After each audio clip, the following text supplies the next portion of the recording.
Comment couper un pantalon de base? Je m'appelle Djibi Bey, votre présentateur, directeur du centre de formation Teranga Couture. Vous pouvez aussi faire des formations en ligne. Vous pouvez aussi venir au centre faire des formations pour votre renforcement de capacité. Vous pouvez aussi nous suivre sur notre chaîne YouTube, Le Monde de la Couture, et sur TikTok. Donc, si vous continuez à suivre, j'espère bien que vous avez bien regardé les émissions précédentes. Donc, on vous avait montré comment fractionner un pantalon. On l'a tracé au tableau. Maintenant, on va passer à la coupe sur le tissu. Donc, j'espère bien que vous avez les mesures, vous avez tout. Donc, continuez à suivre. On va commencer à vous présenter.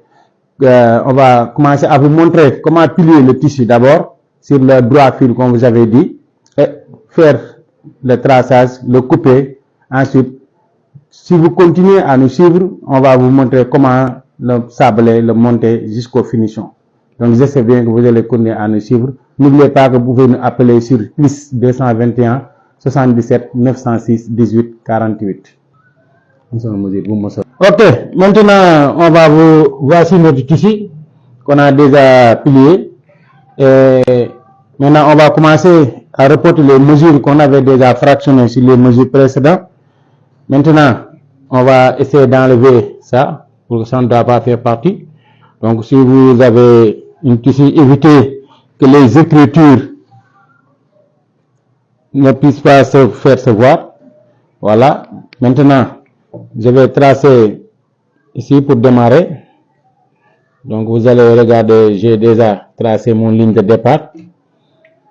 Maintenant, on va passer à notre longueur de pantalon qui était, on avait dit que notre longueur de pantalon c'est de 105. On avait dit moins 3 pour la ceinture.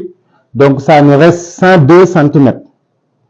On y ajoute 5 cm pour la valeur ourlée.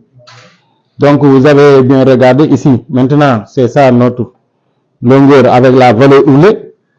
Et ici, on a 102 cm puisqu'on a déjà diminué les 3. Maintenant, pour la longueur de genou, tu vas prendre les 102 que tu as ici. Voilà, tu le divises par 2 et tu auras 51. Regardez, voici la ligne de genou. On avait pris la longueur du pantalon qu'on a déjà éliminé les 3 de la ceinture. Ce qui reste, c'est la longueur du genou. Parfois, tu peux y ajouter, parfois tu peux mettre plus. Mais moi, c'est cette formule-là que j'utilise. Ok, notre hauteur bassin, on l'avait fractionné. Donc, j'espère que vous avez bien regardé. On a 23 cm. Donc, si vous avez suivi les cours précédents, vous allez voir que notre hauteur bassin était de 23 cm.